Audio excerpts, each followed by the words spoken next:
Well, Bo DeMeo was not kidding on Twitter when he said that X-Men 25 Fatal Attractions was a book that was helpful for understanding everything that's going on here, because that's pretty much what we got in this episode. Spoilers for X-Men 97, Episode 9, Tolerance is Extinction, Part 2 of Season 1. There's one more episode left before we are finished with this show, and I'm loving it. I think the show is great. I think this episode, while being a trip, also highlighted some of the things that aren't working incredibly well about this show. But when you put it all together, I think it was still a very good episode. So in this episode, the band is back together. Rogue is better. Charles is back on Earth. Cable is hanging out with the team now. Storm has her powers again. Forge is back in his X-Men uniform. Everybody is back. And the big man Magneto over there is back to classic Magneto shenanigans. Picking up Asteroid M, turning off the, I don't know, electricity of the world via magnetism, and also, I guess, just stopping the Earth's rotation. I don't fully understand what happened in this episode of X-Men 97. I know we kind of had explained to us that the Prime Sentinels are dead or tired but cannot be used. There's no power. Cyclops says thousands of people are dead. Cyclops, it's way more. Everybody that was in an airplane at the time this happened is dead. Everybody that was on like a ventilator is dead. Lots of people, many people driving cars and trains. It's not a good situation. And a lot of people that are injured cannot be operated on because of a lack of electricity. So just in general, it ain't great. And now the government is going to enact the Magneto protocols, and I guess that means they're going to make the laser beam force field around Earth that Magneto can't get through, but like, I don't think that's going to solve this problem. I agree with Charles when he says this will only make Magneto more angry, but also if the Magneto protocols are what they are in the book, I don't think this is really going to help, unless there's some other Magneto protocol, which I cannot even imagine what that would be, a rubber sentinel or something. I mean, all the sentinels are kind of rubber because Magneto can't control them. I don't know if they're made of plastic or what, but there's something that's going on with the Sentinels. Okay, positives, back to basics, whole teams together, love seeing the dynamics together. Jean and Storm, fun. Rogue and Professor X, interesting. Like, a lot of good stuff. I love that everybody is in their old outfits, because for some of these characters, it's like, oh, they're back to the good old days. The 80s giant-sized X-Men outfits. And then for some of them, like Rogue, it's like, oh, that was her bad guy outfit before. And like, when she started putting that on, then Magneto came to Earth, I was like, oh, he's gonna recruit some of them, and she's one of them. I would never have expected Sunspot was going to go with Magneto, all considering, you know, whatever his deal is. Like, he really, so far, just seems to kind of do whatever Jubilee does. And I can see a world where Jubilee goes with Magneto and Sunspot goes with her. And that's kind of interesting. Because one of the things I think is interesting here, and this becomes very clear when you look at the Fatal Attractions comic that this is based on, in the comic, Magneto has a team of acolytes. He's recruiting mutants to join on Asteroid M, and it's this, you know, super team, including Colossus, he joins, but there's also like, you know, teleporters and people that can make your powers better and stuff. There are all kinds of superpowers. Rusty and Skids, I think, join up. And I guess when this started, when Magneto was like, everyone join my team, for a second I started going, okay, so he's gonna go, he's not gonna go, he's gonna go, he's not gonna go, she's gonna go, she's not gonna go, like splitting the X-Men down the middle. And then Rogue went, I'm like, yeah, absolutely. Sunspot went, and I'm like, if you say so, sir, whatever it is you do, go do it. And then that was it, and I was like, this is not enough to do whatever Magneto wants. It seemed like Magneto was okay with destroying the whole planet Earth by messing with our magnetism, and I assume that would like destroy, you know, so many things about Earth. The atmosphere, I don't think, would stick around for too long. Like, it would just be very bad.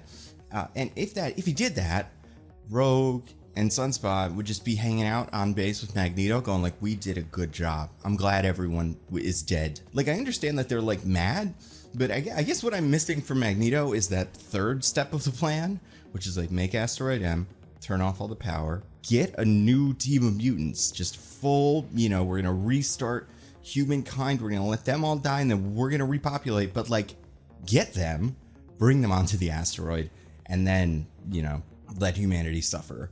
But it does not feel like, I mean, listen, nothing against Rogue and Sunspot, they're very good mutants. They don't feel like the only two mutants you would need beside Magneto to do something. I mean, maybe Magneto thought he was just gonna get everybody. Like, he was like, I don't even need to, recruit like Blob in those guys. I don't need, Brotherhood team. I will just walk right in, and like Storm will be like, yes, please. Obviously I was depowered. I'm very angry about this. Cyclops will be like, yes, please. You killed my real wife or whatever was going on there. And, they'll automatically fill up the round. I'd have to turn people away. Be like, sorry, Morph, I heard what you said about me and Rogue messing around in the danger room. Wasn't super hyped about that. Enjoy dying on Earth with Professor. Yeah, I guess these teams are interesting. I was kind of expecting different teams. And the problem, I don't want to say problem, because I don't think it was bad or anything, but maybe one of the issues that I think with this episode is it feels like the last scene was written first. Beating Magneto, and then Wolverine stabs Magneto. Magneto pulls all the adamantium out of Wolverine's skeleton. And that is right out of Fatal Attraction, X-Men 25. But then a lot of the stuff leading up to it didn't fully make sense. Like in that issue, there is this away team and this home team of mutants, but the home team isn't doing anything. But in this, they had to invent something else for the home team to do, which was deal with Bastion. But Morph brings this up when they go to Bastion. They're like, I thought there'd be no Sentinels. I thought that was the whole thing, was Magneto was turning off all the power or something. So now there can't be, so there are Sentinels too. Woof. Did not expect that. If you didn't know there would be Sentinels, why did you send more than like 2 guys? Why was it the whole team? It was just, Cable, Beast, you figure it out. Just put a collar on him. He probably can't even walk because he's half Sentinel or something. He's probably just like lying on the floor.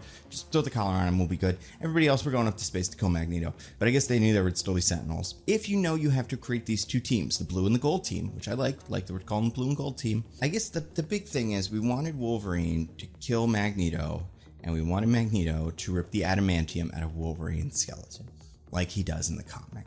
However, in the comic, you are either on the team that's killing Magneto or not. There is no other team. In a group where there are 2 teams, obviously Wolverine's on the other one, right? Like he's not on the team to Magneto. Like when Magneto's like, I'm going to kill all of you, and then Wolverine's like, good, no blabbering.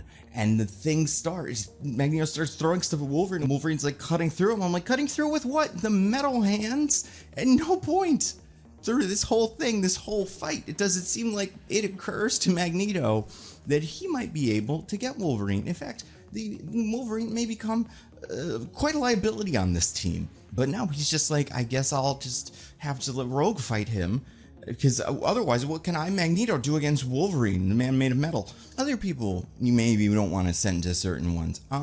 Sending Cable to fight Mr. Sinister seems like a really bad idea in hindsight, that I feel like I was really focused on the Wolverine thing when I was watching this. So this didn't quite occur to me.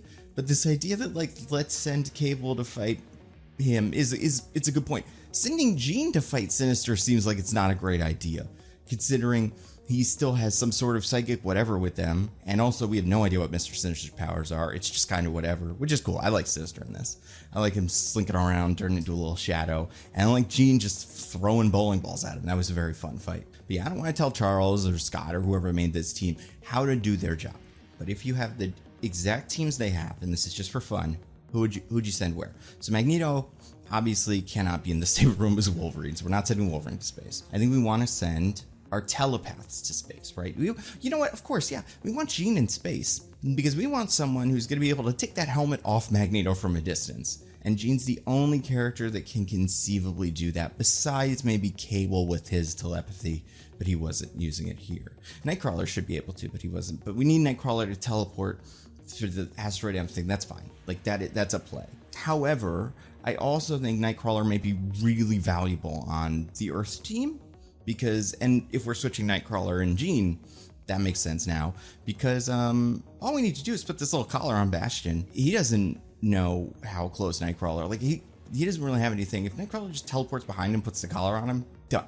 Absolutely finished. I think you want Beast in space because he's just agile, and it's, he's going to be good at fighting Magneto. I also feel like you want to send, like, Jubilee going to space makes sense, because it'll be hard for Sunspot to fight her.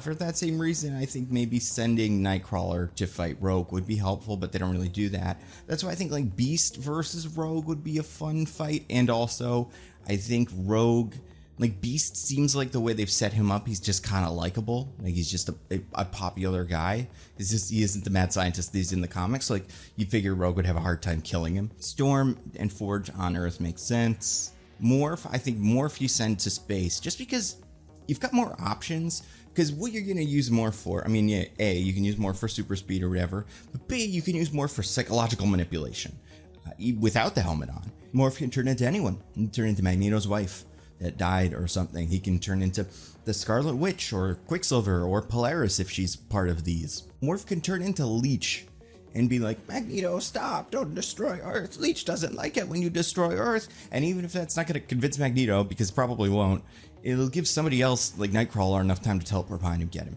Is there anybody who's like really well suited? I mean, like Scott's really good at killing Sentinels. Like I think Scott would be good to have in that fight against the Sentinels. I think sending Scott to space makes sense. I also think Scott and Jean need to be in the same place. Otherwise, one of them may screw it up, you know? And like we saw that, and that when they split up, you're like, okay, well, that's a mistake right here. So yeah, I think the Sentinel away team needs to be maybe like 2 people. I think you would send Forge and Storm, Wolverine. That's really it. Everybody else up to space. And Nightcrawler. You'd send Nightcrawler with them too. Nightcrawler and Wolverine get along. They're like buddies. Nightcrawler gets along with everybody. Also Morph. Other psychological manipulation, pretend to be Bastion's mom or something. I don't know. We've got to get more creative with Morph.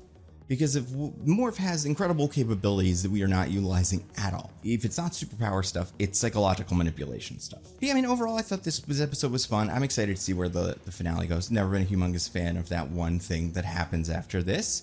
But I'm curious to see what this is. Just a couple little nitpicks. When they said Nightcrawler's going to teleport everybody to Muir Island, that made my brain explode. And I don't want to like nitpick this show and like try to say like that's not how this guy's power works, because I do think with the X-Men you do have a lot of leeway in terms of like this guy's power actually doesn't usually do this, but like if you could say Jean can do the thing in the last episode 8, where she picks up the picture and looks at it and sees Bastion's past.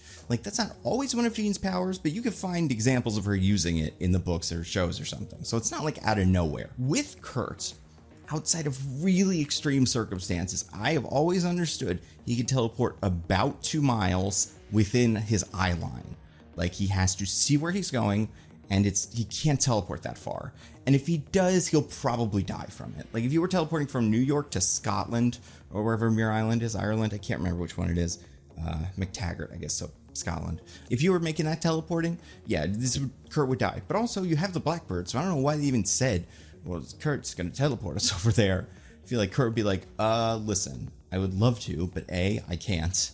We have like 8 other teleporters that could do that. I am not one of them. B, we have a jet still. The jet hasn't exploded yet this episode. It's going to, don't worry, but it hasn't exploded yet. Morph turning into the Hulk. Again, cool that Morph can do this. Morph, do this every time. Be the Hulk.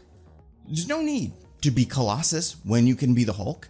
There's no need to be Blob when one of the options was the Hulk. Like, it's just too good, which is part of why I like a shapeshifter who's a little silly, and I like a shapeshifter where the rules are all over the place. Like Mystique can like generate extra arms if she really needs to, but it's hard, or like maybe make a second head. But like Morph can just do whatever they want. And I don't know. I mean, having read the Exiles books recently is something I'm doing for the other video on this channel about the Marvel Snap character. I like that version of Morph more, where it's not like turning into famous X-Men characters, although I enjoy the cameos and stuff. I do think it's fun, but it's more of like him looking like different like cartoon characters, and you know, basically acting like Plastic Man or like The Mask or someone like that, being this very animated character in real life interacting with these guys. I don't know, I think it's fun. But when it comes to like what can't he do, I don't know. It'd be great if we figured out Morph's powers for the second season. Sinister's kind of the same way. It's like, man, powers. I like with Sinister that you don't know what his powers are, because he's just there whatever he got that day. Like, because Sinister is not a mutant. He made a deal with Apocalypse to get technology that he used to experiment and use that to create, you know, mutant powers and stuff like that. So that's why he can regenerate. His psychic abilities, all that comes from experimentation he's done. So it's like, I guess he experimented on the Shadow Man or something. He experimented on Ebon from Static Shock, I guess. Good for him. Oh yeah, this is a little nitpick. When Professor X wakes up and he gets in his regular wheelchair and just wheels out of his bedroom, like, there's so much rubble in the mansion. Sleep in the living room, buddy. There's no way you could navigate this. The whole place is destroyed. I just thought it was very funny because Party was like, oh, why is he not using the big cool chair? And it's like, oh, that chair's broken. He does get another one later, so I guess that also gets destroyed. Man, property damage, collateral damage in the X-Men universe is unreal. Like, luckily in episode 3, when they fought Maddie, all her stuff just went back to normal at the end. But that's why, like, when they made that Airbnb, I was like, man, you gotta watch out though, because every 4 days the mansion explodes and everybody goes to jail or something. Like, it's not a great place to live. I liked when Magneto came down from space and had the Aurora Borealis behind him. That was cool. I like that little detail. And I love the joke about the black leather. This is something that I brought up in my Deadpool and Wolverine wish list, which is just a line that I've always wanted in one of these, which is someone to do the "what do you prefer, yellow spandex" line backwards and for it to be Scott. And they did. So it's good. I still think, I don't know how much, like, I feel like Feige has all the scripts. And especially if he's seeing these two things, he would check to see if this is in bold. But like, I wouldn't mind to see this joke in Deadpool also. I don't know. Now, where do we go from here? I think that it seems like the Onslaught story is playing out right now, which will end up being Professor Xavier and Magneto have like a mind meld. Magneto is comatose afterwards, but what also happens, and again, this is just what it is in the comics, but it's a psychic imprint of Magneto and Professor X's worst thoughts that like exists in Professor X's head and then manifests itself and turns into this big, giant, purple and red monster guy who doubles the ongoing effects of everyone near him, which is, you know, a very, very strong power. I think he's, I think Onslaught is cool. I think it's like kind of boring in comparison. I guess my thing with Onslaught feels like the perfect example of like cool design, cool story. I don't care about if I never saw Onslaught again, I would not care. But you know, it serves a purpose, which is kind of why it's like, I mean, it's going to be Onslaught. But circling back and looking at some of the other storylines we've played with this season, Life, Death, Inferno, like what happens? Because what happens with the Onslaught is they fight Onslaught, everybody fights Onslaught, and then they all die except they're saved by Franklin Richards, brought into a pocket dimension or something, and then they all come back later. But there's like an era where there's a power vacuum that exists. What if they do that with the X-Men, just the X-Men? Although, you know what, throw all the Avengers in there too. Why not? Get Captain America, get Spider-Man. But what if there's a power vacuum like that because all of the X-Men get sent through like the Siege Perilous, kind of like in the beginning of the Outback era, and then are, you know, kind of left, they all end up in Australia or something, just doing their own thing, but maybe they don't know who they are yet, or they're hiding out for a little bit because they're scared of what the public's going to do to them. So then what if X-Men 97 season 2 or X-Men 98 or whatever we're going to call it is like a different crew of mutants? So like, you know, Colossus, Magic. I don't really care about any of those two though. They need to happen. No, I guess it would be like Colossus, Magic, Angel, Archangel, Psylocke. Like you could do some of the other, you know, you could do Multiple Man, you could do Strong Guy. Where is Strong Guy, by the way? He's over there, obviously, over my shoulder. But like, he could have helped. You know, they should have called him. He was like, bulk up, kid, we're going to war. I'm sure he thought he was going to war. He thought all the Genosian mutants would be called for something, but they just never did. Hopefully they'll be in the finale. I still think there's a chance we do see like a big mutant fight. Problem is everybody's kind of segmented. Like I think if there was a big fight on Genosha or in New York or something, then I'd be like, I'll buy it. But they're in the Galapagos Islands and they're in space. Now, Asteroid M maybe like crashes down to Earth, and then that could become Utopia or something. Then we could get a big fight there. I don't know. I don't know what to expect in the finale. I really don't. I think we'll probably see Onslaught, and I think a big cliffhanger could be that a lot of the mutants are presumed dead, but not dead. And in the same way as the Death of the Mutant storyline. I don't know. That could be cool. Or maybe Onslaught does no more mutants. Wanted somebody to do that too. Onslaught would like the psychic energy of Onslaught would depower bazillions of mutants when Onslaught is destroyed. And then you have the Decimation where there's like 200 mutants with powers on Earth, and the X-Men have to deal with that. Like, I think that could be cool as a storyline to develop in the next season. That could end with Hope, or you could have Hope Summer be part of it. Do Avengers versus X-Men.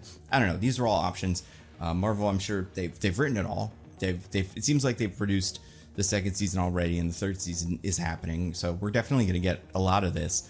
But yeah, I'm curious how quickly they want to move through stories considering like if they do 10 years per season, we're currently in like the 90s, 2000s, so we only got 2 more of those before we bump up against current stories. So I don't know, but I like it. It's great. I love it. It's a great show.